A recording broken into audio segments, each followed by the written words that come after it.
సమాజంలో సెలబ్రిటీ హోదా ఉన్న వ్యక్తులు సాధారణ పౌరుల కంటే ఎక్కువ బాధ్యతగా వ్యవహరించాలి. అలాంటిది భారత అత్యున్నత పురస్కారం పద్మభూషణ్ అవార్డు అందుకున్న వ్యక్తులు ఇంకెంత బాధ్యతగా ఉండాలి?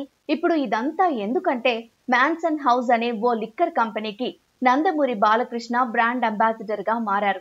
విశేషం ఏంటంటే ఆయన ఈ మధ్యనే పద్మభూషణ్ అవార్డు అందుకోవడం. ఇలా పద్మభూషణ్ అవార్డు అందుకుని ఆ వెంటనే లిక్కర్ యాడ్ చేయడం ఏం బాగోలేదంటున్నారు చాలా మంది.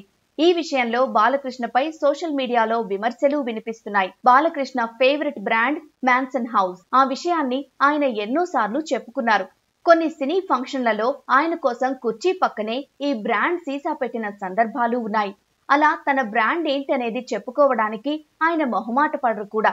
బాగా పాపులర్ అయిన అన్స్టాపబుల్ కి కూడా ఆ brand one of the sponsors. ఇలా బాలయ్య మ్యాన్సన్ హౌస్ అనే బంధం చాలా దృఢమైనది. ఇప్పుడు ఏకంగా దానికి ప్రచారకర్త కూడా అయిపోయారు బాలయ్య. దీనికి సంబంధించిన వీడియో కూడా రిలీజ్ అయింది. అసలు హీరోలు లిక్కర్ ప్రొడక్ట్స్ ని ప్రమోట్ చేయొచ్చా అంటే చెయ్యకూడదు అని అంతా చెప్తారు. కానీ మనం అభిమానించే వ్యక్తి ఆ పని చేయగానే యూటర్న్ తీసుకుని సపోర్ట్ చేస్తారు. ఒకరని కాదు, అందరూ ఇంతే. ఏదేమైనా పద్మభూషణ్ అవార్డు గ్రహీత ఒక ప్రజా ప్రతినిధి, లక్షల సంఖ్యలో అభిమాన గణం ఉన్న ఒక స్టార్ హీరో ఇలా మద్యాన్ని ప్రమోట్ చేయడం మాత్రం సమర్థనీయం కాదు అనేది మెజారిటీ అభిప్రాయం.